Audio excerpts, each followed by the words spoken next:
करिश्मा, एक दिन आपको मुझ पर बहुत गर्व महसूस होगा।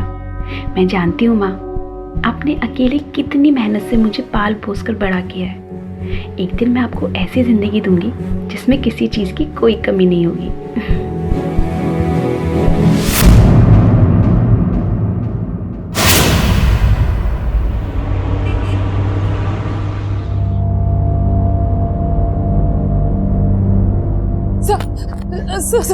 सब मेरी बेटी अभी तक घर नहीं आई सर। उसका फोन भी स्विच ऑफ आ रहा है सर। मुझे कुछ समझ में नहीं आ रहा कि मैं क्या करूं। सर आपके सीनियर कहाँ है आपके सीनियर? आप शांत हो जाइए मैम। सर मुझे समझ में नहीं आ रहा कैसे शांत हो। क्या चल रहा था? क्या हुआ मैम?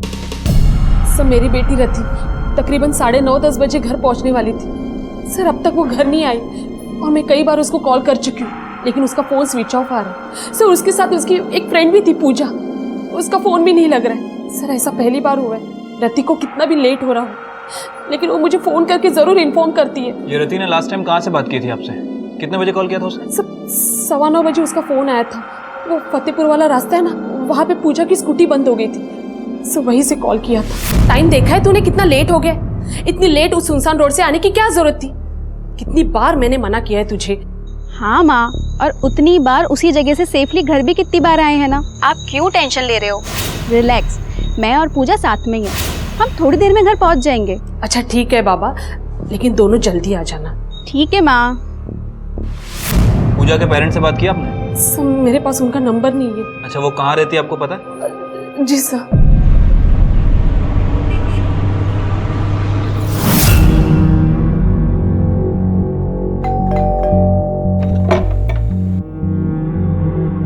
आपकी बेटी पूजा कहाँ है?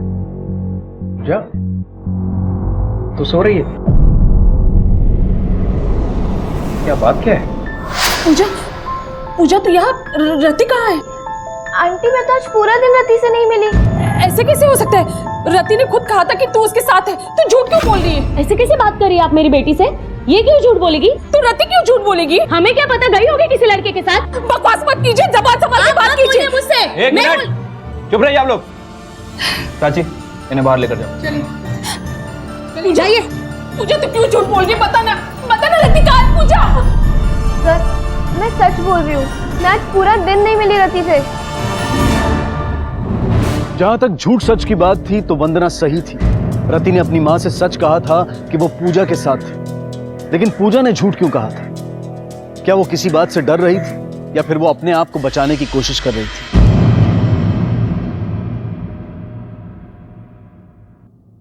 उसने यही कहीं से मुझे कॉल किया था सर। ठीक है, आप यहीं इंतजार कीजिए, हम लोग उसे ढूंढते हैं। मेरे अंदर चलो।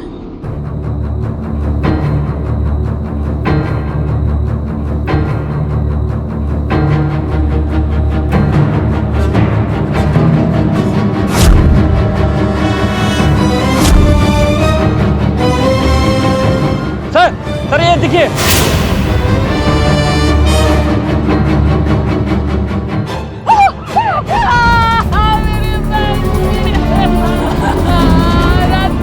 मेरे अंदर।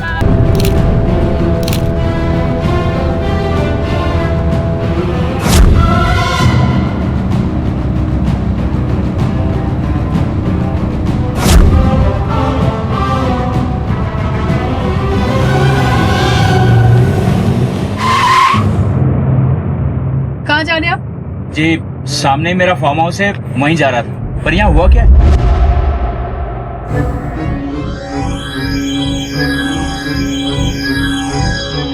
प्राची,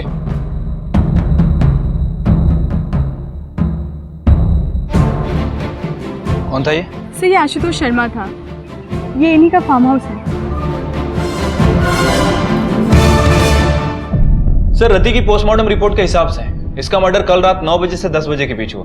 और रति ने अपनी मां से रात 9-9:15 बजे के बीच में फोन पे बात की थी। उसके बाद इस पे हमला हुआ। Right sir. और मौत सर पर किसी भारी चीज से हमले की वजह से हुई। और सर बॉडी पर काफी स्ट्रगल के निशान भी है। सर इसका मतलब ये हुआ कि उसके साथ रेप करने की कोशिश की गई, लेकिन रेप हुआ नहीं। और ये टायर ट्रैक्स किसी 2 व्हीलर के।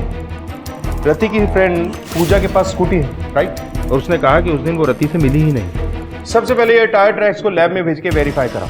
अगर ये टायर ट्रैक्स पूजा की स्कूटी के ही है तो हो सकता है कि ये मर्डर पूजा नहीं किया, और ये भी हो सकता है कि इस सब में पूजा के साथ कोई और भी है। और रति के कॉल रिकॉर्ड चेक करो। देखो कि अपनी माँ के अलावा इसने और किस किस से बात की, और पूजा के ट्रायंगुलेशन रिकॉर्ड से यह पता करो कि वाकई ये रति के साथ थी या नहीं, और उस फार्म हाउस के बारे में क्या इन्फॉर्मेशन है। सर क्राइम सीन पर वो एक लौता फार्म हाउस है किसी आशुतोष शर्मा का। वो आज सुबह क्राइम सीन पर आया भी था, पूछ रहा था कि क्या हुआ। मुझे लगता है कि हमें एक बार इस फार्म हाउस के मालिक आशुतोष शर्मा से मिल लेना चाहिए, हो सकता है वहीं से कोई इन्फॉर्मेशन हाथ लगे। अरे तुमने चपाती ली कि नहीं? ये लो गरम गरम तुम्हारे लिए। वाह, क्या शर्ट है तुम्हारी, एकदम हैंडसम लग रहे हो। तुम पे ना बिल्कुल सूट करता है, चॉइस तो है तुम्हारी। अरे तुम ये लो ना, स्पेशली मैंने तुम्हारे लिए बनाया। कितने दुबले हो गए हो तुम। खाना हो गया ना तुम लोगों का? चलो निकलो। जी चलते हैं।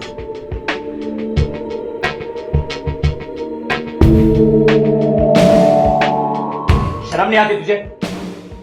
और एक तू, तेरी बीवी नहीं समझती तुझसे?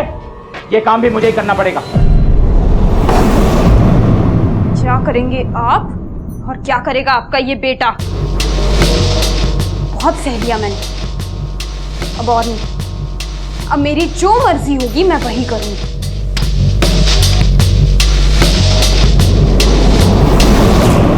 सब आपकी गलती है। मैंने मना किया था कि इससे मेरी शादी मत करवाओ, लेकिन नहीं। अरे तेरी शादी इसलिए करवाई थी कि तू आवारागर्दी बंद करे और काम पे ध्यान दे। फिर से शुरू हो गया, बैठिए।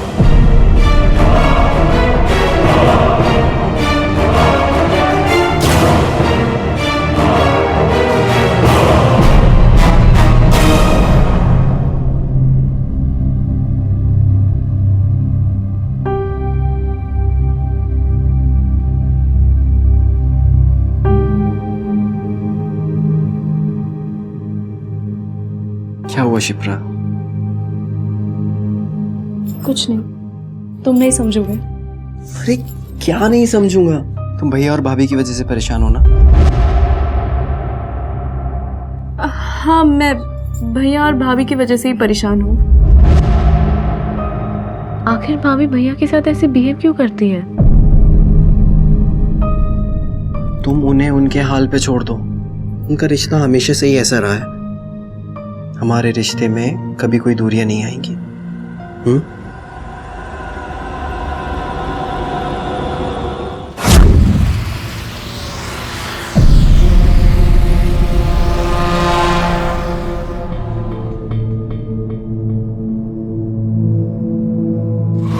अजय वो फार्म हाउस मेरा ही है, पर उस लड़की के मर्डर से इस बात का क्या लेना देना है? देखिए, रति की बॉडी हमें फार्म हाउस के पास ही मिली। हो सकता है कि हमसे क्या जानना चाहते हैं आप? हम जानना ये चाहते हैं कि उस रात 9 से 10 बजे के बीच आपके फार्म हाउस पे कौन कौन था। देखिए सर हम लोग थे वहां, पार्टी कर रहे थे, बॉयज नाइट आउट। इसमें मैं, मेरा भाई और 2-3 दोस्त थे, कुल 3-4 लोग थे हम। बॉयज नाइट आउट, तो फिर लड़कियों को भी बुलाया होगा? सर लड़कियों से तंग आकर तो हम वहां पार्टी करते हैं, बॉयज नाइट आउट कोई लड़की नहीं होती। अपनी बीवी को भी नहीं लेके जाते हम। उस रात आप दोनों में से किसी ने इस लड़की को देखा था? ध्यान से देखिए।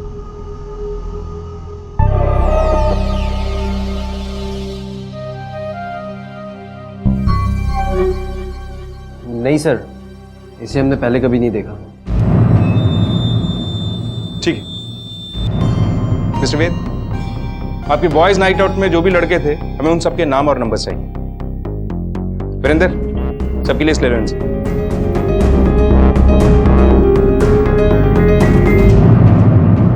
लगता है शर्मा साहब के बड़े बेटे के नाक पे गुस्सा हमेशा बैठा रहता है। हाँ सर, और ये आशुतोष शर्मा तो अपने आगे किसी को बोलने नहीं दे रहा था। प्रमोद, इस घर के हर मेंबर की हिस्ट्री, ज्योग्राफी सब चेक करो। ये मर्डर इनके फार्म हाउस के इतना करीब हुआ है, हो सकता है किसी ने कुछ ना कुछ तो देखा होगा। Right sir, excuse me. Hello, ठीक है, वेरी गुड सर। पूजा के ट्रायंगुलेशन रिकॉर्ड आ गए। कहीं तुम दोनों में से किसी ने उस लड़की के साथ तो? पापा कैसी बात कर रहे हैं आप? हमने कुछ नहीं किया। लास्ट टाइम जो हुआ उसके बाद मैं ऐसा दोबारा क्यों करूंगा? अगर बाद में मुझे मालूम पड़ा कि तुम दोनों में से किसी का भी हाथ था, तो फिर तुम दोनों लोग ये पार्टी वार्टी बंद करो, समझे? और तू अपनी बीवी को थोड़ा कंट्रोल में रख।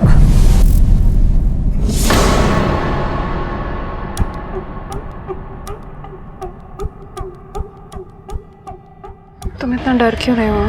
कुछ नहीं होता, डोंट वरी। लेकिन मीना ये सब गलत है। तुमने कहा था ना कि तुम्हें मेरी बहुत चिंता है, मेरे लिए कुछ भी कर सकते हो, तो अब क्यों पीछे हट रहे हो? नीरज और वेद दोस्त हैं, वो क्या सोचेंगे जब उन्हें पता चलेगा? कैसे पता चलेगा? हाँ, तुम कुछ बोलोगे और ना ही मैं।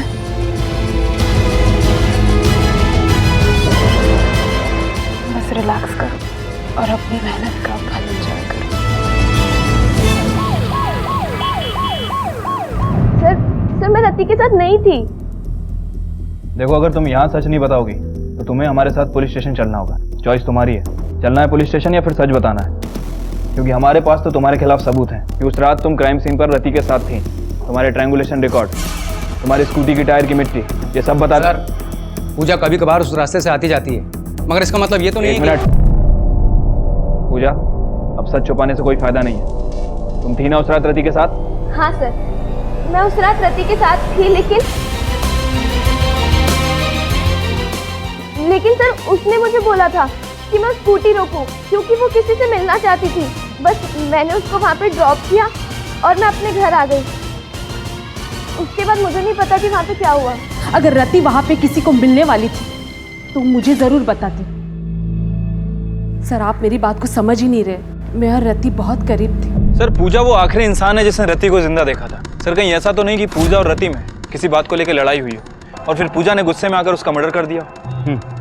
इनके कॉलेज में जाके पता करो कि ये दोनों वाकई में अच्छी दोस्त थी या ये नाटक था, और ये भी पता करो कि फार्म हाउस की पार्टी में इन दोनों का कोई कनेक्शन है।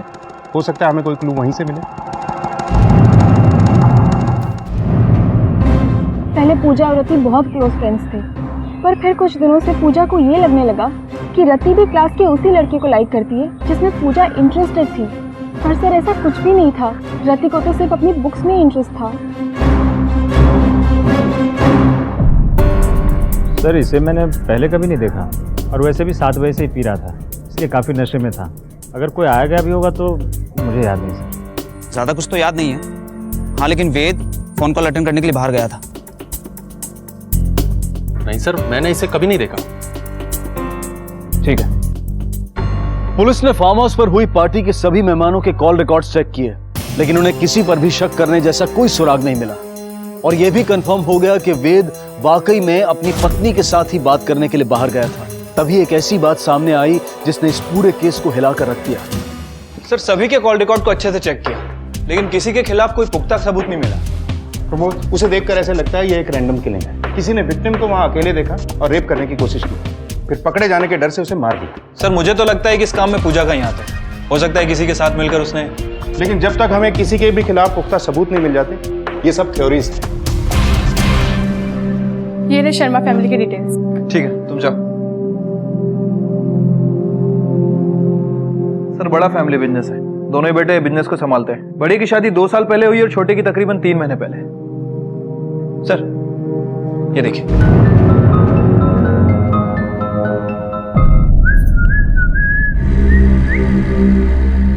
क्या हुआ? कहाँ थी रात भर से? वो पापा जी, मैं वेद के दोस्त और आपके एम्प्लॉय फिरोज के साथ। छोड़, शिप्रा, भाभी को लेके जाओ।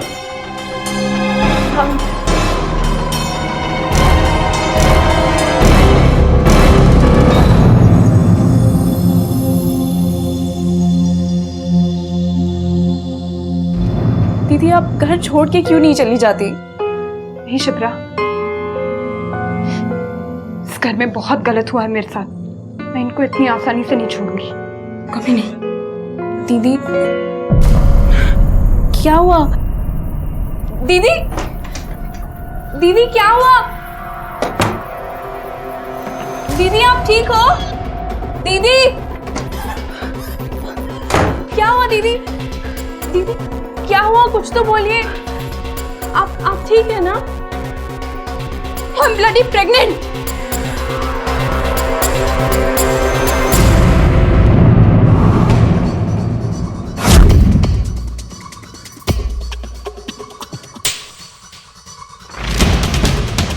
सर आप बैठिए। ये नाटक रहने दीजिए शर्मा जी, हमें आपके बेटे से बात करनी है। वेद, 2 साल पहले तुम्हारी पत्नी लीना ने तुम पे रेप केस किया था।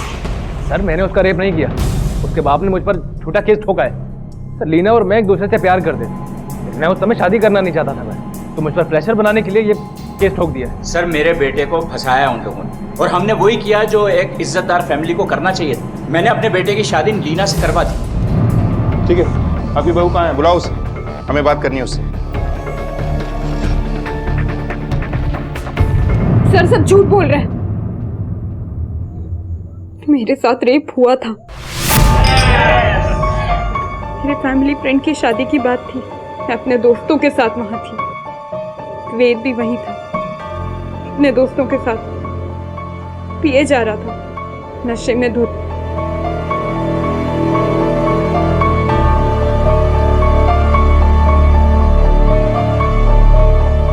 और फिर मैंने पुलिस में कंप्लेंट भी की,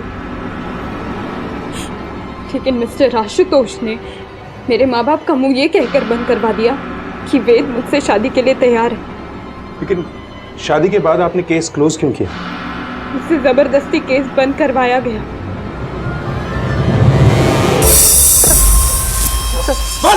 सर आप लोगों को जितना मारना आप लोग मुझे मार लीजिए, लेकिन सर सच नहीं बदलेगा, मैं बेकसूर हूँ सर, मेरी कोई गलती नहीं है सर।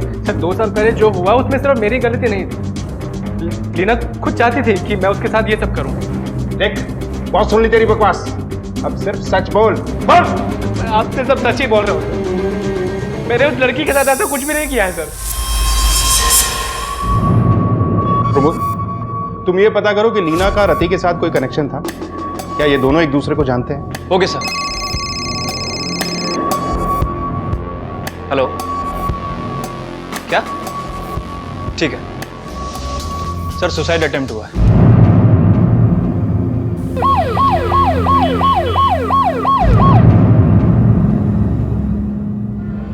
सुसाइड करने की बजाय तुम्हें हमारे पास आकर उनकी कंप्लेंट करनी चाहिए थी। वो तो मैंने इसे सही समय पर रोक लिया सर, वरना। सर जैसे ही पूजा ने हमें उस रात के बारे में बताया, हमने तुरंत आपको फोन करके बुला लिया। देखो पूजा, तुम अपनी फ्रेंड रति को इंसाफ दिलाना चाहती हो ना, तो फिर सच सच बताओ क्या हुआ था उस दिन।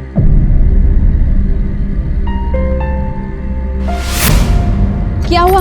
स्टार्ट हुई स्कूटी? नहीं यार, और कितना सताएगी, प्लीज स्टार्ट हो जा।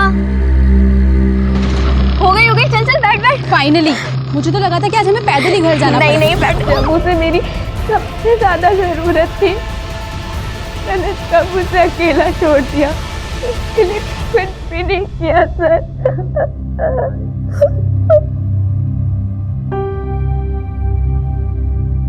पूजा का सच सच तो था, लेकिन पुलिस इन्वेस्टिगेशन के लिए काफी नहीं था।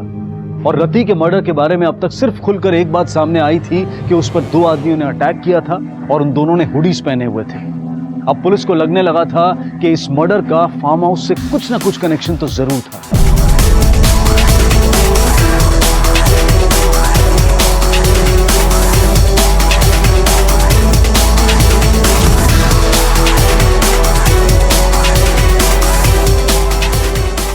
फार्म हाउस पर मिले सभी सबूतों को फोरेंसिक जांच के लिए भेजा गया। पार्टी के सभी मेहमानों से पुलिस ने नए सिरे से पूछताछ की और उन 2 लोगों ने जिस तरह का हुडेड जैकेट पहना था उसे ढूंढने के लिए सभी मेहमानों के घर की तलाशी भी ली गई और उस तलाशी में सामने आया एक चौंका देने वाला राज।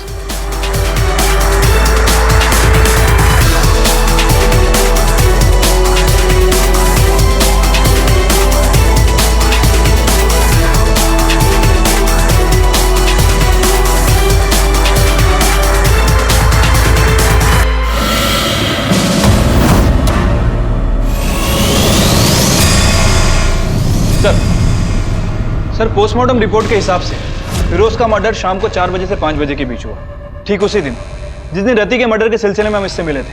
और सर एक और इंटरेस्टिंग बात, दोनों ही मर्डर का पैटर्न ऑलमोस्ट सेम है, मतलब दोनों ही विक्टिम के सर पर किसी भारी चीज या डंडे से हमला किया गया। तो हो सकता है कि मुजरिम को एक ही है। प्रमोद, इन दोनों मर्डर्स में कोई ना कोई कनेक्शन जरूर है। पहले फार्म हाउस के पास ये महज एक इत्तेफाक नहीं हो सकता है।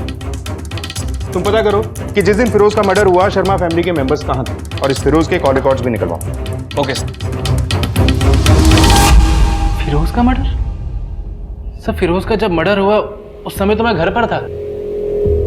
फिरोज का मर्डर हो गया। ये कैसे हो गया?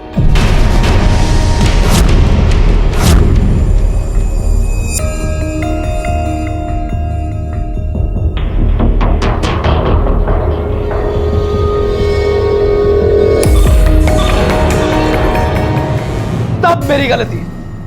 मुझे लगा मैं पुलिस स्टेशन जाके सब हैंडल कर लूंगा, लेकिन दांत दिखा रही। रुक क्यों गए? मारो, उठाओ हाथ। फिरोज को तो मार दिया तुमने, मुझे भी मार डालो और मेरे साथ साथ मेरे पेट में पल रहे तुम्हारे बच्चे को भी मार डालो। मुझे क्या पता है बच्चा मेरा है या किसी और का है? सही कह रहे हो, बिल्कुल हो सकता है ऐसा। तुम्हारा नहीं तो एक काम करो, तुम्हारे दोस्तों को फोन करके पूछ लो, शायद उनका हो। क्या कर रहे हो भाई? रुक क्यों गए? उठाओ हाथ, मारो मारो। भाभी छोड़ो। मुझे डिवोर्स चाहिए।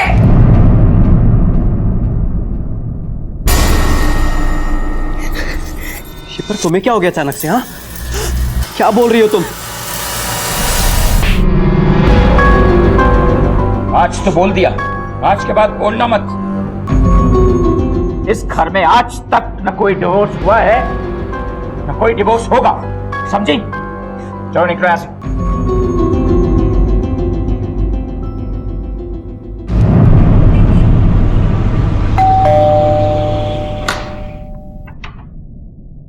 जी, मैं आशुतोष शर्मा।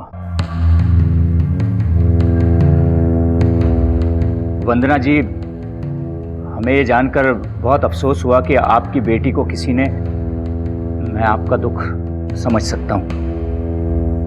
देखिए, जो चला गया है वो तो लौट कर आएगा नहीं।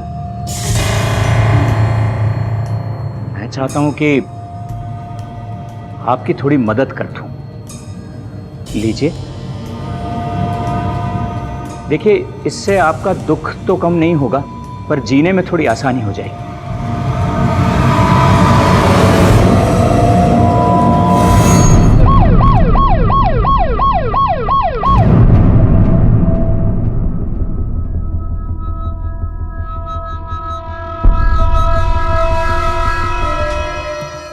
सर, मैं तो इनकी चैरिटी मतलब मदद कर रहा था सर। झूठ, तो फिर से झूठ।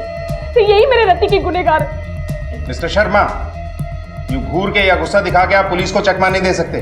फिरोज की मौत के बाद आपकी पूरी फैमिली शक के दायरे में है। सर आप खुद सोचिए, हम में से कोई भला उसे क्यों मारेगा? वो हमारा ऑफिस एम्प्लॉय से पहले मेरे दोनों बेटों का दोस्त था सर। आज के जमाने में दोस्ती सिर्फ नाम के लिए होती है। आप तो उस दिन की चिंता कीजिए जिस दिन आपके और आपकी फैमिली के खिलाफ हमारे पास सबूत होगा।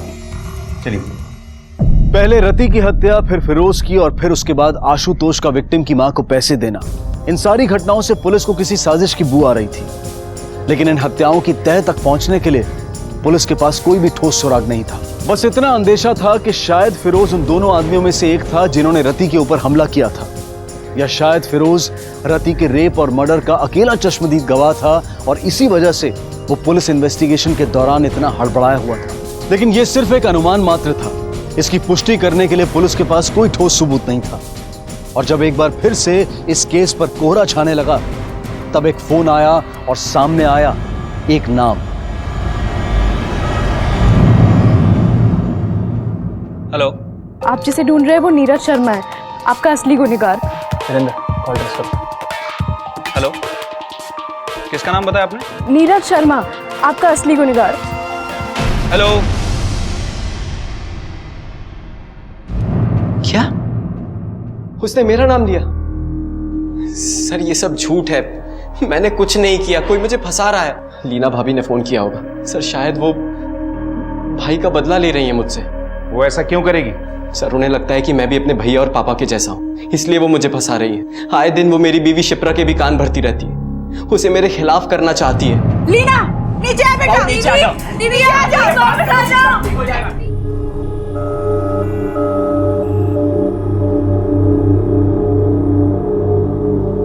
थैंक गॉड की ज़्यादा ऊंचाई से नहीं गिरी हैं, इसलिए बच गई।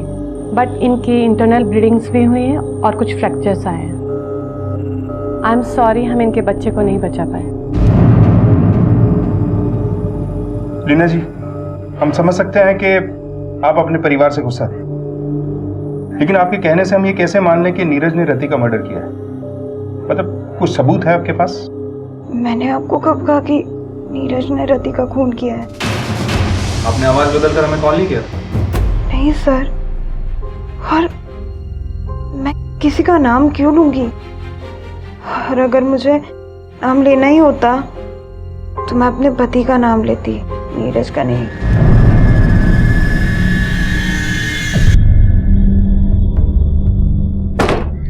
सर, लीना की बातों से तो लग रहा है कि सच बोल रही है। सर, ये फिरोज की फाइल और कॉल डिटेल है सर। कॉल किसी पीसीओ से आता सर। ये देखो प्रमोद, कुछ सालों पहले भी फिरोज पे मॉलेस्टेशन के केस दर्ज हुए थे। इसका मतलब ऐसे और कई केसेस हो सकते हैं। वीरेंद्र सर, पिछले 2 सालों में फार्म हाउस के आसपास जितने भी मॉलेस्टेशन और मिसिंग के केसेस दर्ज हुए हैं, मुझे उन सब की फाइल चाहिए। Okay sir. कहते हैं कि कोई भी इंसान अपराधी बनकर पैदा नहीं होता, बल्कि मजबूरियां और हालात उसे अपराधी बना देते हैं। लेकिन कुछ लोगों के लिए अपराध मजबूरी का नाम नहीं होता, बल्कि उनके जीवन जीने का तरीका बन जाता है। इस तरह के अपराधी सीरियल ऑफेंडर्स कहलाते हैं, जिन्हें अपराध की ऐसी लत लग जाती है कि वो हर मौके पर एक नया जुर्म करते हैं, और जिसका नतीजा भुगतना पड़ता है कई मासूम जिंदगियों को।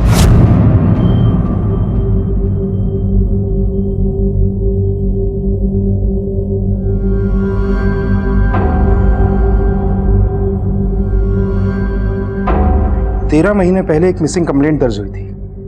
2 लड़कियां किडनैप हुई थी। 2 से 3 किडनैपर्स थे, एक आई विटनेस, जिनमें से एक लड़की की लाश अगले दिन मिली, लेकिन दूसरी लड़की की कोई डिटेल नहीं। लोकेशन यही थी, फार्म हाउस के पास। पर यह केस अभी तक क्लोज नहीं हुआ है। राज, जिस लड़की की लाश मिली है उसके घर वालों से मिलो, उस लड़की की डिटेल्स पता करो, कहाँ जाती थी, किससे मिलती थी। हो सकता है इस केस का हमारे केस से कोई कनेक्शन हो। Okay sir.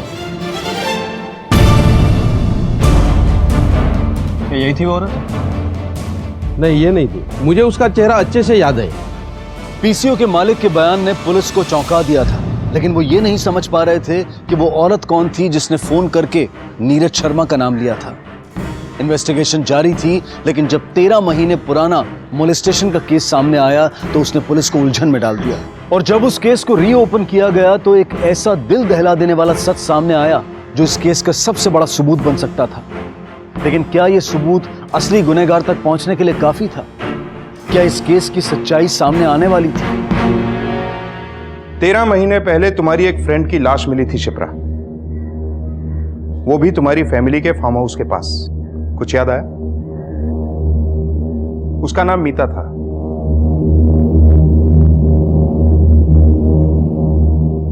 हमारे लिए नहीं तो अपनी दोस्त के लिए से। अपनी दोस्त को इंसाफ नहीं दिलवाओ? बोलो शिप्रा। सर, उस दिन मीता के साथ मैं भी थी और मीता का रेप हुआ था और मेरा भी।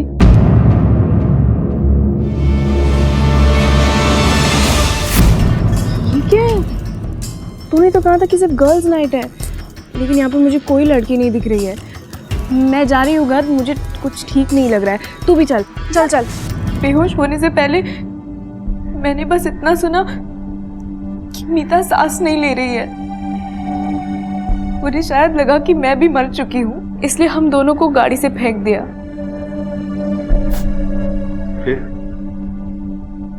सर, जब मेरी शादी हुई तब मुझे पता चला कि वो फार्म हाउस तो मेरे इन-लॉज का है। और जिस दिन मैंने फिरोज को देखा, चौंक गई थी मैं। वही तो था जो उस दिन गाड़ी में था। और उसके बाद बस यही सोच रही थी कि कहीं उसके साथ वो जो और 2 साथी थे, कहीं मेरे पति और जेठ जी तो नहीं, या फिर मेरे ससुर। लेकिन मुझे कभी पता नहीं चला, इसलिए मैंने पीसीओ से कॉल किया था। आप जिसे ढूंढ रहे हैं वो नीरज शर्मा है, आपका असली गुनहगार। और मैंने नीरज का नाम लिया। मुझे लगा कि अगर इन्वेस्टिगेशन शुरू होगी तो सच तो सामने आ ही जाएगा। मैं समझ सकता हूँ शिप्रा, उस फिरोज का हर रोज तुम्हारे घर में आना जाना, उसे देखकर तुम्हें गुस्सा आता होगा, शायद इसीलिए तुमने उसे मार दिया। नहीं सर, फिरोज का खून मैंने नहीं किया है। ठीक है, अभी तुम जा सकती हो, लेकिन जब तक ये केस क्लोज नहीं हो जाता तुम्हें हमारे साथ कोऑपरेट करना होगा।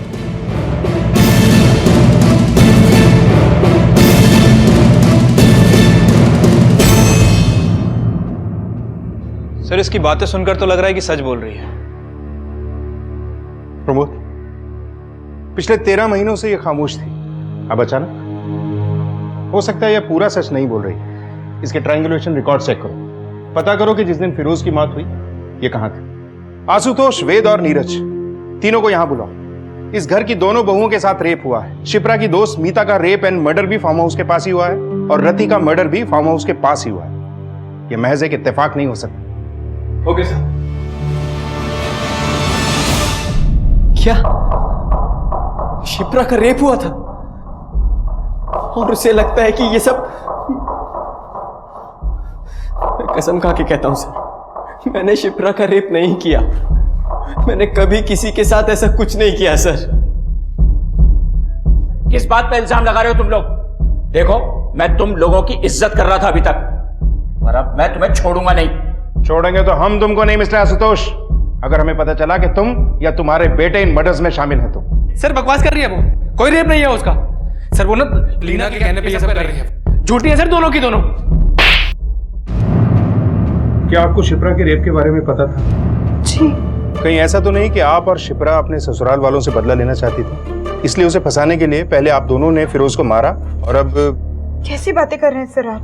मुझे तो ये तक नहीं पता कि शिप्रा का रेप किसने किया। तो कैसे हम दोनों... क्या आपके साथ भी गैंग रेप? नहीं, मुझे तो सिर्फ वेद ने।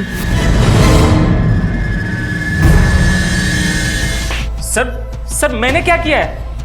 रेप तो वेद ने किया था ना, मैंने तो सिर्फ देखा। वेद के बाद तूने और फिरोज ने अपना टर्न नहीं लिया था क्या? सर मैंने कुछ किया ही नहीं है। इतनी अच्छी तरीके से तोड़ो इसे कि इसकी एक एक हड्डी कड़क हो जाए। हो सकता है इन केसेस के बीच में कुछ और केसेस भी हों। मीता और रति की बॉडी मिली थी, हो सकता है कुछ और ऐसी बॉडीज हों जो आज तक मिली ही नहीं। तुम शहर के सारे मॉर्ग्स को चेक करो, फार्म हाउस का चप्पा चप्पा छानो, जरूरत पड़े तो कोर्ट से ऑर्डर लेकर पूरा एरिया खोद डालो। हमें इस केस की तह तक पहुंचना ही है। Okay sir. लेकिन जैसे जैसे पुलिस को सबूत मिलते चले जा रहे थे, अपराध की लत का कड़वा सच सामने आता जा रहा था, और वो था इस केस से पहले हुए 3 रेप केसेस।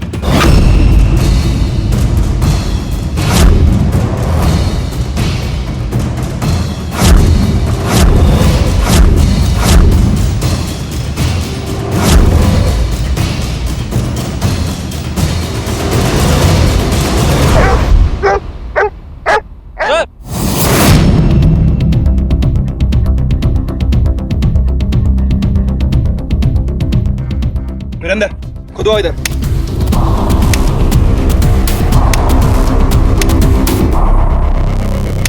एक मिनट।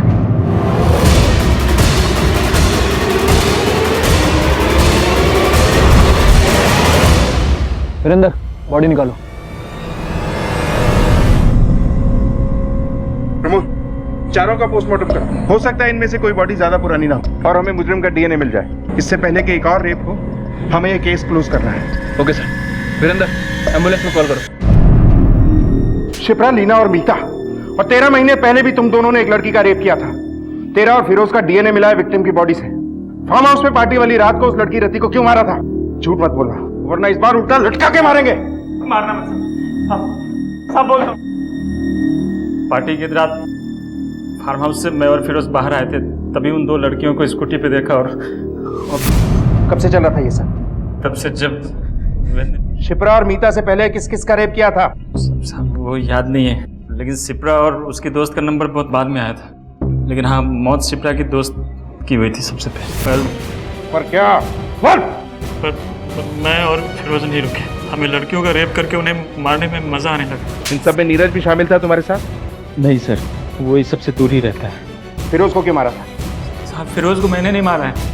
फार्म हाउस पार्टी के बाद हम लोगों ने आगे की प्लानिंग भी शुरू कर दी थी, लेकिन वो बीच में ही लीना के चक्कर में पड़ गया और सब कुछ गड़बड़ हो गया। फिरोज और लीना, क्या वेद जानता था इसके बारे में? हाँ सर, लीना वेद के सामने ही फिरोज से फ्लर्ट करती थी, उसे गुस्सा दिलाने के लिए।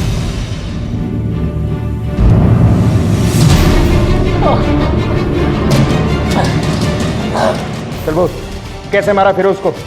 सर मैं कसम खा के कहता हूँ सर, मैंने नहीं मारा है सर। झूठ बोलने की कोशिश मत कर, समझा? तुझे अच्छी तरह पता था लीना और फिरोज के बारे में, और तू उन दोनों को नापसंद करता था। मैं जानता था सर कि लीना का फिरोज के साथ चक्कर चल रहा है, और मुझे कोई प्रॉब्लम नहीं थी उससे। सर लीना से मेरी शादी बस एक समझौता थी। फिरोज मेरा दोस्त था, मेरा हमराज था, मैं क्यों मारूंगा सर उसे? एक केस तो सॉल्व हो गया, लेकिन फिरोज का मर्डर किसने किया ये समझ में नहीं आ रहा। कहीं शक्ति और वेद झूठ तो नहीं बोल रहे? लेकिन सर उन दोनों को हमसे झूठ बोलकर क्या मिलेगा?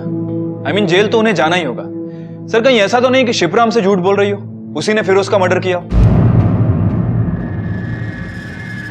प्रमोद, एक इंफॉर्मेशन निकालो। देखिए हमें पता चल चुका है कि जब फिरोज का मर्डर हुआ आप वहीं, कुछ घंटे पहले आपकी उससे फोन पे बात भी हुई थी, और फिरोज के घर पे कई जगह पे आपके डीएनए ट्रेसेस और फिंगरप्रिंट्स भी मिले। अब झूठ बोलने से कोई फायदा नहीं। हाँ,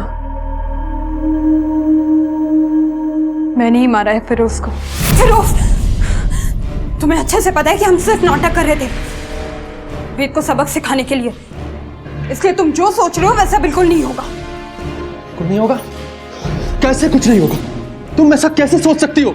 तुम मेरी जिंदगी में आई, तुमने मुझे उकसाया और बोल रही हो कि वो सिर्फ एक नाटक था। ले चलो इन्हें।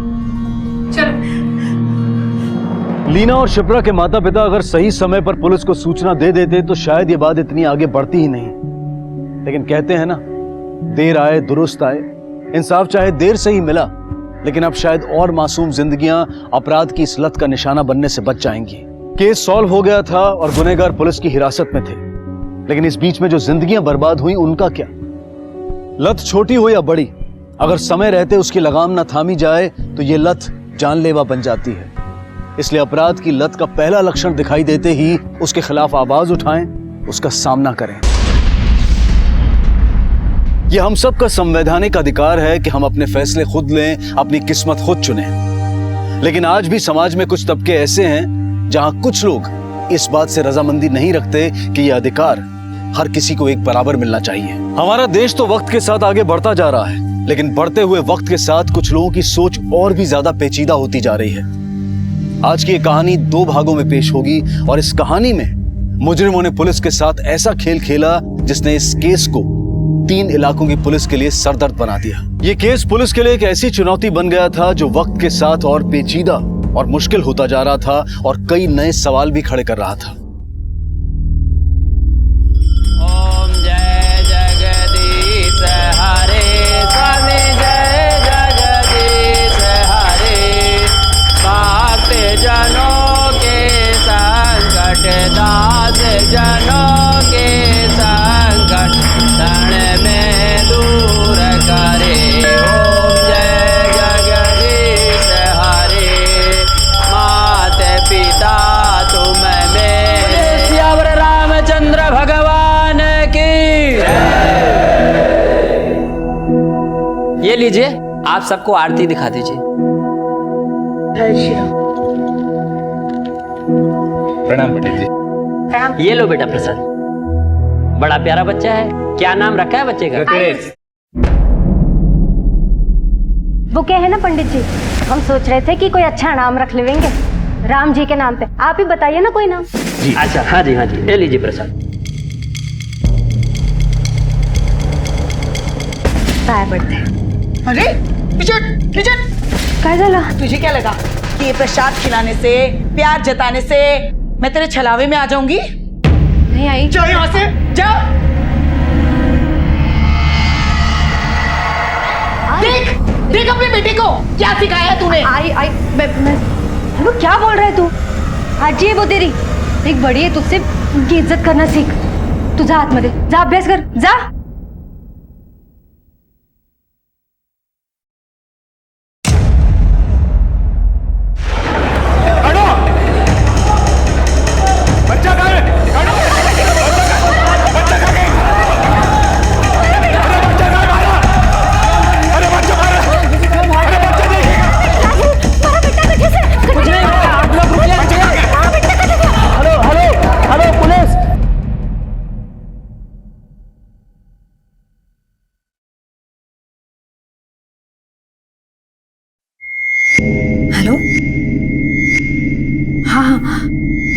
वहाँ घर के बाहर ही खड़े रहना, मैं आ रही हूँ। हाँ ये थे।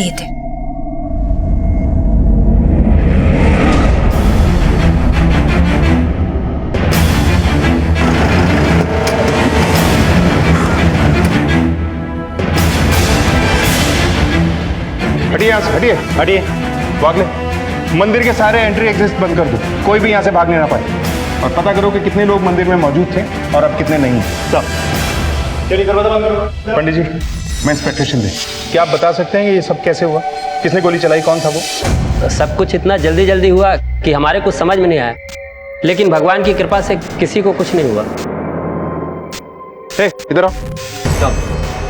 तुम कहाँ थे जब ये हुआ? साहब यहीं पर था, आरती में। आरती के दौरान तुमने किसी ऐसे आदमी को देखा था जिस पे तुम्हें शक हो? नहीं साहब, आरती के दौरान दरवाजा बंद ही रहता है। इसका मतलब जिसने भी गोली चलाई वो आरती के टाइम मंदिर में ही मौजूद था।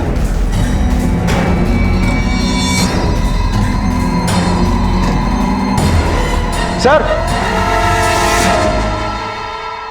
मैंने पूरे मंदिर अच्छे से चेक कर लिया है। ये 3 गोलियों के निशान और ये गोलियां मिली। गोली चलाने वाले ने गोली चलाई तो थी, बट लकीली यहाँ किसी को लगी नहीं। सर, मंदिर में मौजूद लोगों का कहना है कि गोली इस तरफ से चलाई गई थी। वागले, हमलावर का निशाना चूक गया या उसका मकसद सिर्फ दहशत फैलाना था?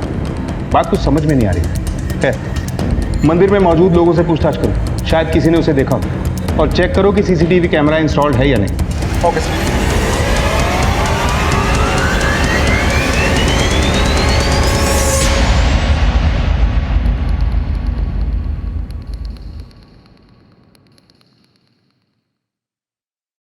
अरे हे काय, मुझे जल्दी जल्दी बुला लिया और खुद यहाँ काम कर रहे हो। चला लवकर चला।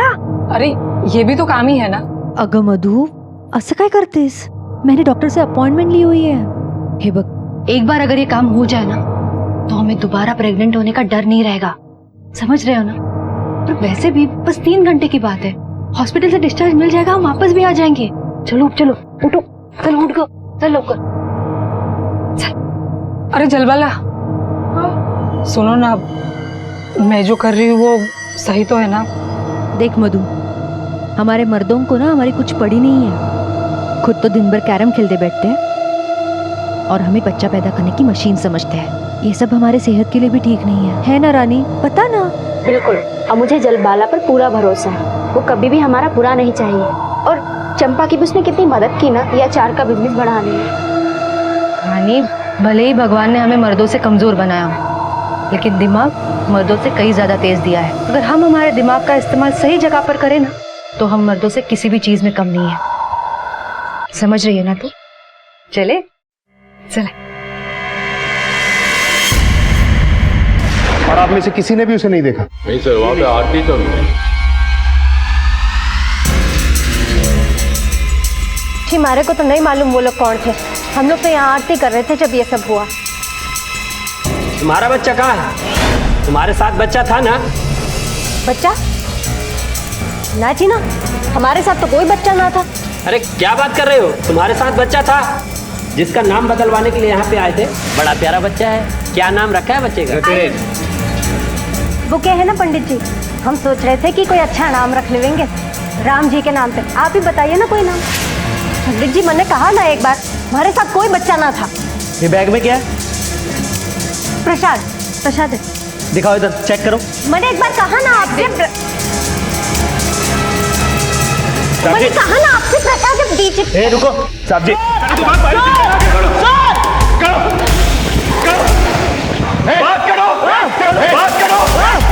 तुम्हारी चिंता ना कर,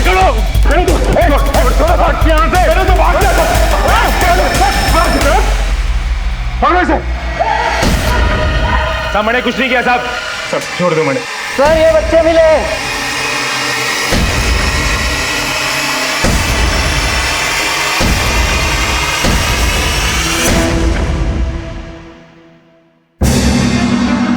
तेरा बच्चा है? सर वो औरत तो भाग गई। वागले, उस औरत के हाथ में गन है, हमें जल्द से जल्द उसे गिरफ्तार करना होगा। हो सकता है ये आदमी उसके बारे में जानता है। चलो सब कुछ ना किया, सब मैंने कुछ नहीं किया साहब।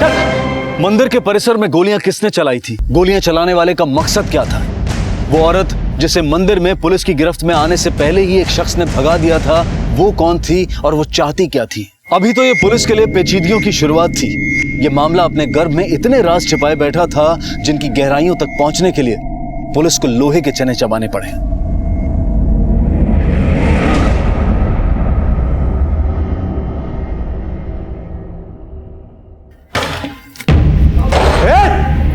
किधर है सब लोग? अरे कौन हो तुम लोग हैं और ऐसे कैसे घुसा है हमारे घर में? ज्यादा आवाज नहीं। प्रणव किधर है बता। हमें सच में नहीं पता प्रणव कहाँ है। कौन हो तुम लोग? हाँ? ऐसे खुलेआम बंदूक लेके घूम रहे थे? बंदूक मिली कहां से? मंदिर में गोली क्यों चलाई? क्यों चलाई? किसे मारना चाहते थे तुम लोग? ये बच्चा कौन है? उस औरत के साथ तुम्हारा क्या रिश्ता है? मिशन क्या था तुम्हारा?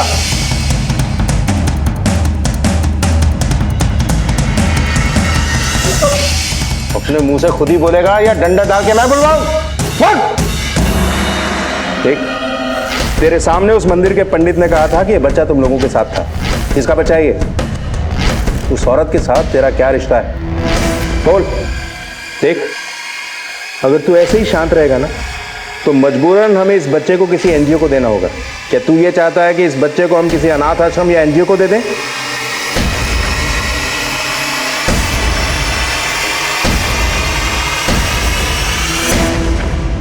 सर, मुझे नहीं लगता बच्चा इन दोनों का है। अगर बच्चा वाकई इन दोनों का होता तो ये लोग इतने पत्थर दिल नहीं होते। मुझे लगता है बच्चा कहीं और से चुराया होगा इन दोनों ने। वागले, अगर इन लोगों को इस बच्चे की फिक्र नहीं है तो हमें तो है। एक काम करो, किसी एनजीओ से कांटेक्ट करो जब तक इस बच्चे के माँ बाप का पता नहीं चल जाता। बच्चे को एनजीओ की देखभाल में छोड़ो। सर, हमने अपने सारे हथकंडे आजमा लिए, लेकिन इतनी मार खाने के बाद भी इसने जुबान नहीं खोली। और सर, लोगों का ये भी कहना है कि ये दोनों हरियाणवी भाषा में बात करते हैं। हाँ वागले, ये बात तो है। हो सकता है कि ये दोनों हरियाणा से। ऐसा करो, इस आदमी की फोटो हरियाणा पुलिस को भेजो और पता लगाओ कि ये दोनों कौन। लेकिन सर, एक बात समझ में नहीं आ रही, इन दोनों ने मंदिर में गोली चलाई क्यों होगी? और निशाना देखे तो लगता है पहली बार गन पकड़ी होगी। वागले, एक बार गोलियों की बैलिस्टिक रिपोर्ट आ जाएगी तो सब साफ हो जाएगा कि गोली इन्हीं ने चलाई है या इस केस में कोई और भी एंगल छिपा हुआ है। सर,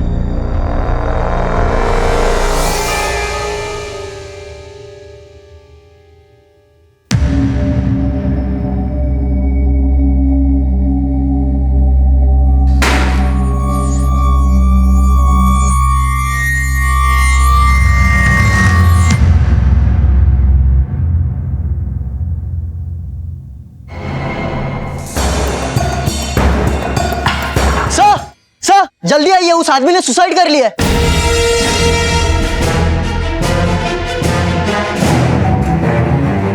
मर गया सर। एम्बुलेंस बुलाओ जल्दी। Okay sir. सर, इस शख्स की मौत ने कई राज दफन तो कर दिए हैं, लेकिन ये अपने ऊपर सवालों के ढेर छोड़ गए हैं। वागले, ऐसी मौत तो इंसान तभी चुनता है जब उसे जिंदगी से ज्यादा मौत आसान लगने लगती है, क्योंकि इन्हें तकलीफ मौत नहीं जिंदगी देती है। अब उस औरत को हमें जल्द से जल्द ढूंढ के निकालना होगा। राजवीर की खुदकुशी ने अपने पीछे कई सवाल छोड़ दिए थे, जिससे ये केस और भी संवेदनशील हो गया था। पुलिस को अब तक सिर्फ कनू की तलाश थी, लेकिन अब उन्हें राजवीर की आत्महत्या का सच भी पता करना था। राजवीर और कनू ने आखिर ऐसा क्या किया था? उनके पास वो गन कहां से आई और क्या वो बच्चा उन्हीं का था? इन सवालों के जवाब ढूंढते ढूंढते पुलिस के सामने कई और नए सवाल आकर खड़े हो गए थे।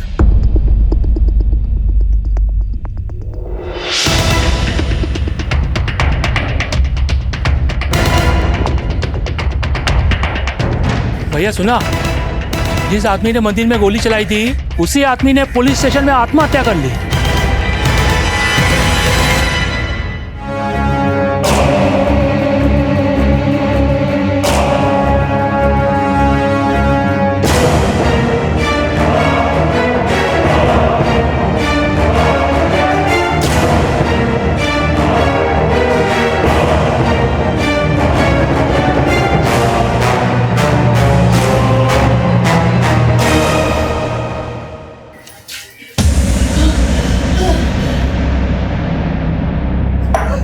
अरे बुढ़िया, इतने में तेरी बत्ती जली, आग लगा डालू पूरा?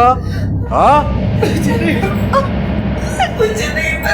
बुढ़िया बहुत मजबूत है, मुंह ही नहीं खोलती है।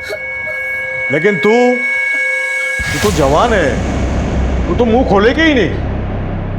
तुझे तो दर्द महसूस होगा नहीं, लेकिन तेरा ये पिल्ला, हाँ? देखिए मेरे बच्चे को हाथ मत लगाइए। अगर इसको फेंकू तो देखिए हम सच में आपकी मदद नहीं कर सकते। हमारे माँ में कुछ पता ही नहीं है तो प्लीज छोड़ो वाला। आप चाहे तो मेरे साथ जो करने करने, मेरे बच्चे को कुछ मत कीजिए। जो चाहे कर सकता हूँ। ए वांग्या, वसूल में रह के काम करना भूल गया, कह रहे क्या है क्या है? तू बीच में मत आ, जास्त तरबिया लेकर है तुला। अरे ये झलबाला कहाँ है? कल से दिखे ही नहीं है। हाँ, मैंने भी उसे कल से नहीं देखा और वो घर के बाहर भी नहीं निकली। हमें चलकर देखना चाहिए, शायद उसकी तबीयत खराब हो। चल चल।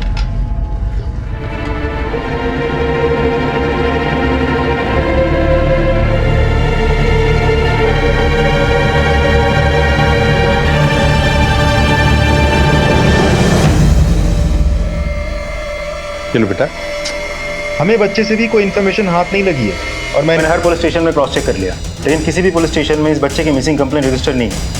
मुझे तो लगता है इस बच्चे को किसी और शहर से चुराया होगा। वैसे मैंने इस बच्चे की सारी details national missing person database में भेज दी, वहीं से कुछ खबर मिल जाएगी। वागले, ऐसा भी तो हो सकता है कि ये बच्चा उन दोनों का ही है। एक काम करो, इस बच्चे के डीएनए को उस मरे हुए आदमी के डीएनए से मैच करो, सब कुछ क्लियर हो जाएगा।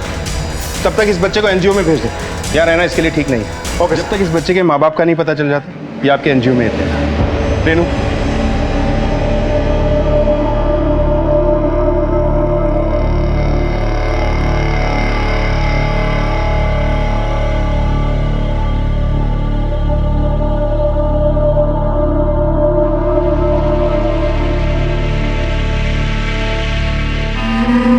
वही हम सोच रहे थे कहाँ गई। तू उधर देखना। हाँ।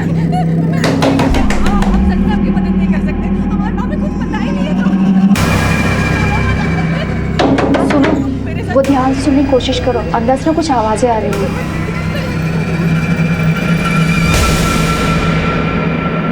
चलो पीछे के दरवाजे से देखते हैं।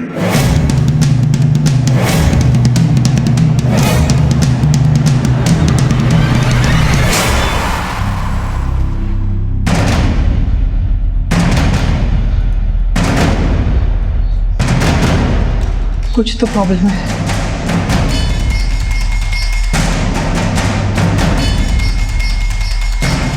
चल बाला। मधु, अच्छा हुआ तू आ गई। वो चंदर और वांगे आए, उन्होंने हमें अंदर बंद करके रखा है और वो आई को भी बहुत परेशान कर रहे हैं। मधु, तो तुम लोग जाओ ना, देखो देखो वो क्या कर रहे हैं।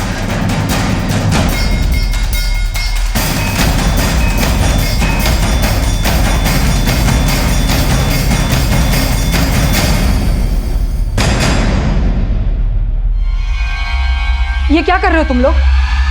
क्या चल रहा है यहाँ पे? ए भाभी लोग, क्या रे? तुम लोग को बीच में पढ़ने की जरूरत नहीं है, चलो निकलो ऐसे, चलो।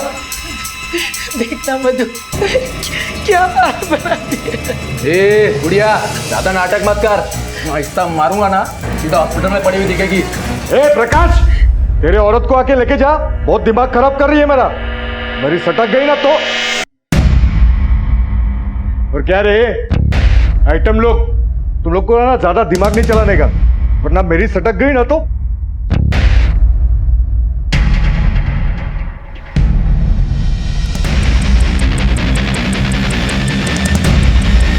अरे इतना टाइम लगता है तुम लोगों को आने में? चलो जाओ, अपने अपनी औरतों को लेके जाओ।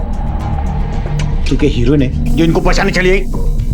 जलबाला हमारी सहेली है, उसे मुसीबत में छोड़कर हम कहीं नहीं जाने वाले। उसने हर मुसीबत में हमारा साथ दिया है, अब वो मुसीबत में है तो उसे छोड़कर चले जाएं। तुझे इन सबसे कोई लेना देना नहीं है, तो चल घर पे चल। चल तो क्या यहाँ खड़े खड़े मुंह देख रही है? जब देखो नेता बनने चले जाती है। चल चल, तुझे न्योता देना पड़ेगा, चल यहाँ से। साला रात भर से डराए धमकाया दोनों को, लेकिन मुंह खोलने का नाम नहीं ले रही। ऐसे नरमाई से काम नहीं चलेगा। मैं काम निपटा के आता हूँ, तब तक इसका मुंह खुलना चाहिए। और हाँ, जो बात के लिए मना किया ना वो नहीं होना चाहिए, समझा ना?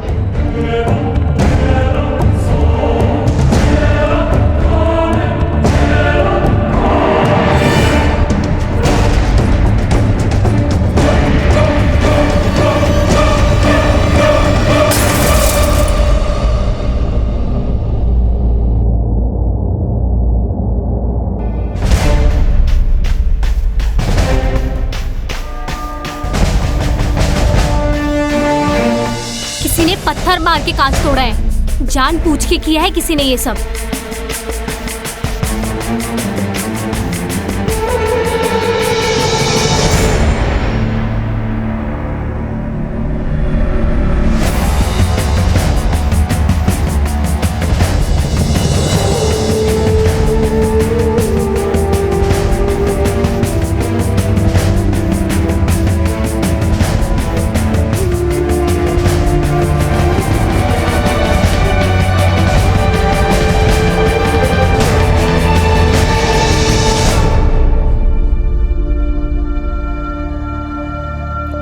कौन है तू? क्या कर रही है बच्चे के साथ?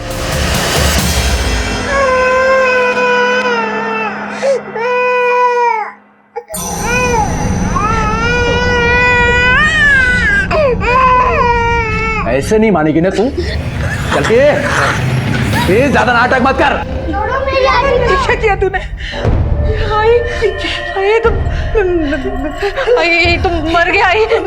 मोनू अंदर जा, भाई के पास जा, तू जा। और अगर चंद्र आता है ना तो बोल देंगे कि ये यहाँ से कहीं चला गया, यहाँ पे है ही नहीं, हमें छोड़ के चला गया। ये हमारे पास और कोई रास्ता भी नहीं है। वहीं दूसरी तरफ अपनी सास और बच्चों को बचाने की कोशिश में जलबाला के हाथों वांग्या का खून हो गया। क्या जलबाला वांग्या के खून का राज चंदर से छिपा पाएगी?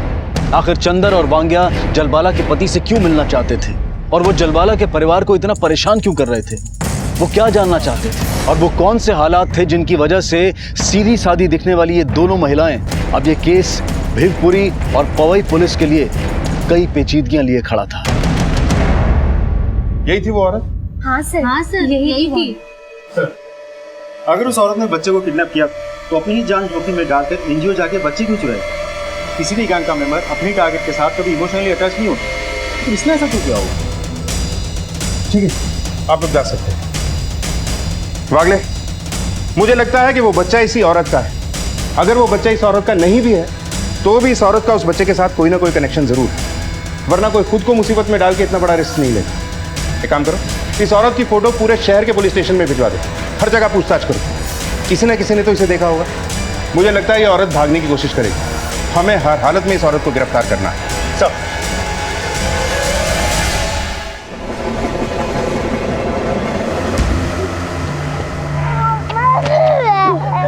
उसके स्केच के आधार पर उस तक पहुंचने की कोशिशें तेज कर दी थी, और बहुत मशक्कत के बाद आखिरकार उन्हें कामयाबी मिल ही गई। सुन, इस औरत को कहीं देखा है? हाँ साहब, देखा है सर, जानता हूँ मैं इसे। सर, इस रिक्शा वाले का कहना है इस फोटो वाली औरत को इसने देखा है। तुम्हें पक्का यकीन है यही औरत थी?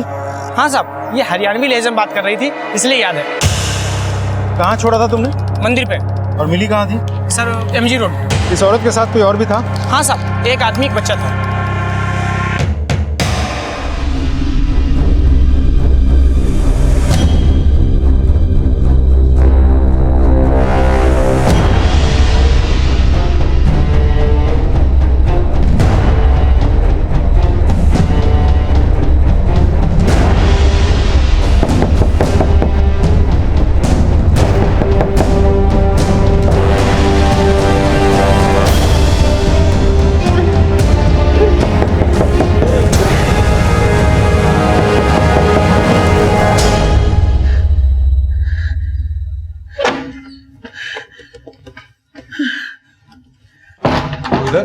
वांग्या किधर है? और तू इधर? तू अंदर थी ना? हाँ, वो तो तुमसे मिलने गया, बोला तुमने बुलाया है। झूठ बोलती है। हाँ, वो तो कब का चला गया, वो यहाँ नहीं है। ए वांग्या! अरे लेकिन ए वांग्या! किधर है अंकल? भाई? अरे कोई नहीं है, चला गया। अरे यार, यहाँ के सुनिए, कोई नहीं है यहाँ पे, हम कह रहे हैं ना। कब?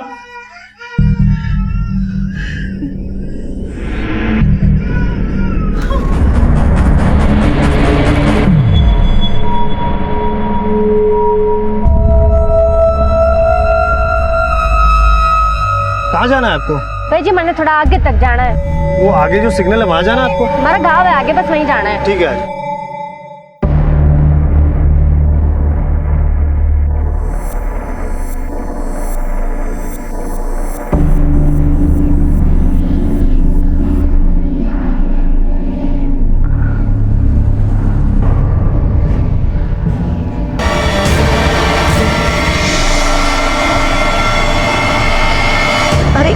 अरे जरा ठीक से खिला बेटा। हाँ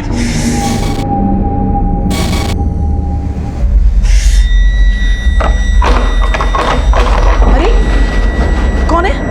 अरे कौन है तू? है कौन? साला धीरे बोल, कोई सुन लेगा तो आफत हो जाएगी। प्रणव नालायक। अरे चला गया था। धीरे, कोई और तेरा कुछ बिगाड़े ना बिगाड़े, मैं तुझे नहीं छोड़ने वाली। क्या बात कर रही हो? तू जानता भी है तेरे पीछे क्या हुआ हम लोगों के साथ। वो चंदर और वांगे आए थे, मुझे बहुत मारा। तू ये क्या बन के घूम रहा है? तेरा दिमाग तो ठीक है ना? सब तू था कहाँ इतने दिन? तेरे पीछे सब बर्बाद हो गया, पता नहीं कहाँ मर गया था।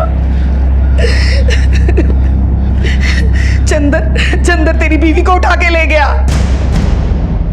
कुछ नहीं बचा। चंदर शर्माला को ले गया? मतलब वो मुझे भी नहीं छोड़ेगा? नहीं, मुझे कहीं जाके छुपना होगा। अरे अब कहाँ चला? अरे अब कहाँ जा रहा है?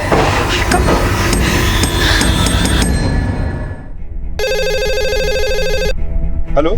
हाँ सर, वो मैंने बुरखे वाली औरत को मैंने अभी मुंबई छोड़ा है। क्या तुम्हें पूरा यकीन है कि ये बुरखे वाली औरत वही पोस्टर वाली है? जी हाँ सर, जी बिल्कुल वो पोस्टर वाली ही औरत थी। अच्छा, उसके साथ में कोई और भी है? जी हाँ सर, उसका एक बच्चा भी था। बच्चा? क्या ऐसा लग रहा है कि ये बच्चा उसने कहीं से चोरी किया है? नहीं सर, वो तो उसकी माँ लग रही थी। तुमने जहां भी इस औरत को छोड़ा है हमें उस जगह का एड्रेस एसएमएस कर दो। वागले सर, वो औरत इस अखिलेश को गन पॉइंट पे मुंबई लेकर गई। ऐसा लगता है कि ये औरत किसी खास मिशन पे है। करना क्या चाहती है?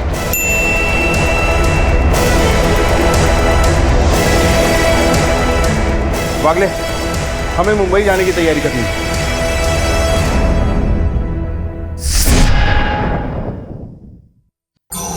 बेटा, मैंने बहुत जरूरी काम से बाहर जाना है। तुझे भूख लगे तो ये खा लेना, ठीक है?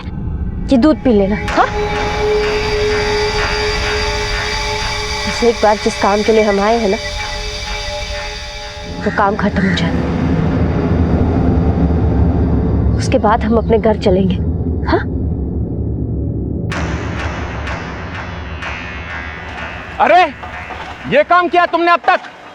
सुनो, अरे इधर देखो मेरी तरफ। कल ठीक 8 बजे आ जाना और काम सही वक्त पे शुरू हो जाना चाहिए, समझे? मैं कुछ नहीं सुनने वाला।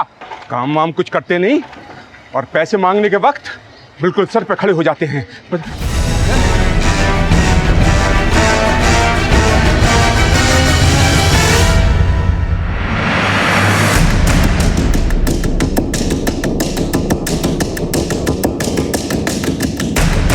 सर, इसका नाम हर्ष पारेकर है, लोकल कॉन्ट्रैक्टर है सर। इसे पॉइंट ब्लैंक रेंज से मारा गया है। तुमने हमलावर को देखा? हाँ सर, एक औरत बुरके वाली भाग के जा रही थी।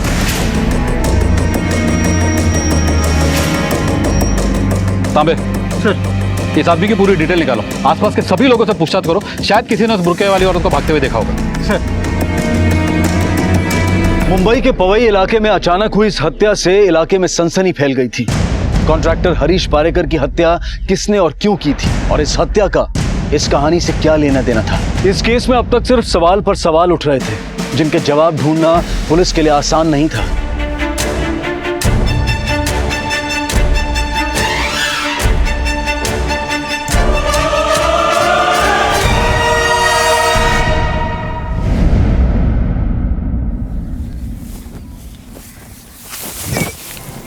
कौन है आदमी? इसे जानते हो? ये साहब मैं नहीं जानता इसे। सर, इसके सिर में कांच के छोटे छोटे टुकड़े दिख रहे हैं। लग रहा है इसके सिर में किसी बॉटल से और इसके पेट में किसी पैनी चीज से वार किया गया है। सर, इसकी जेब में कोई आईडी प्रूफ भी नहीं है जिससे इसकी शिनाख्त हो सके। ब्रिजेश, इसे कहीं और मारकर इसकी लाश को यहाँ ठिकाने लगाया गया है, क्योंकि हत्यारा चाहता ही नहीं था कि विक्टिम की आइडेंटिफाई हो सके, इसलिए इसने कोई सबूत तक नहीं छोड़ा। यहाँ देखिए सर,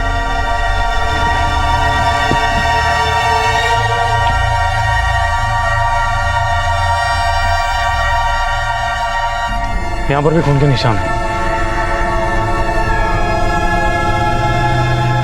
लगता है बॉडी को इसी रास्ते से लाया गया है। सर, इधर जो खेत है ना, उसके बाद एक रोड है जो अक्सर सुनसान रहता है। सर, मुझे लग रहा है कि लाश उसी रास्ते से लाई गई है। उस रोड पर सभी लोगों से पूछताछ करो, किसी ने तो कुछ देखा होगा। और हाँ, विक्टिम का फोटो सारे पुलिस स्टेशन में सर्कुलेट करा दो। Okay sir.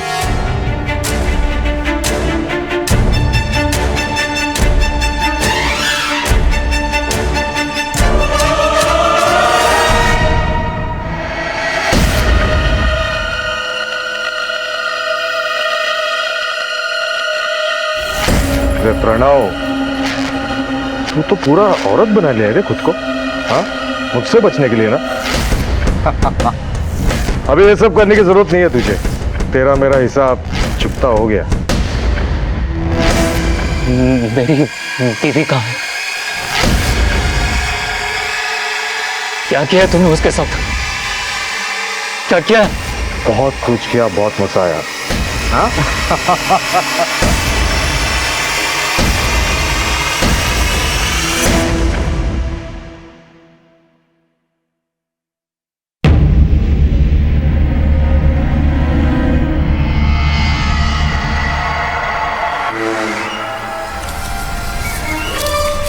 ये ले भाई, 250 ग्राम चने भी दे दे। भाई जी, ये दूध का पैकेट कितने का है? 22 रुपये।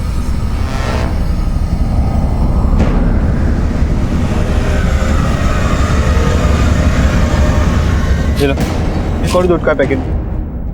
दूध कहाँ है? दूध, दूध।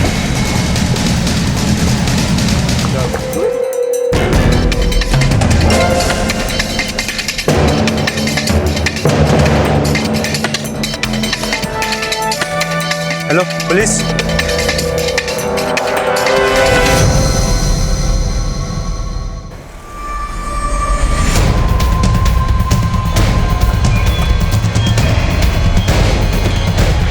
आइए साहब, मैंने फोन किया था। साहब, ये औरत, इसने बुर्का पहना था। हमें भी बुरखे में एक बच्चे के साथ भटक रही लड़की की इन्फॉर्मेशन पहले ही मिल चुकी है। जरूर उसने ये दूध अपने बच्चे के लिए खरीदा होगा और बच्चे को लेकर ज्यादा दूर तक भागी नहीं होगी। एक काम करो, आसपास के एरिया को अच्छे से चेक करो, वो हमें यहीं कहीं मिलनी चाहिए। ओके।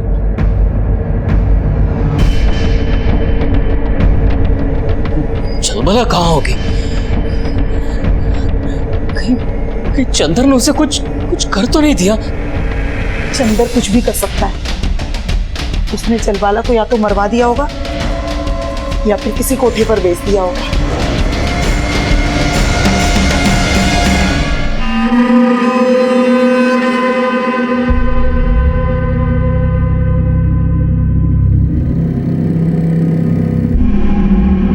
क्या है? कुछ चाहिए क्या आपको? नाम शंकर सिन्हा है।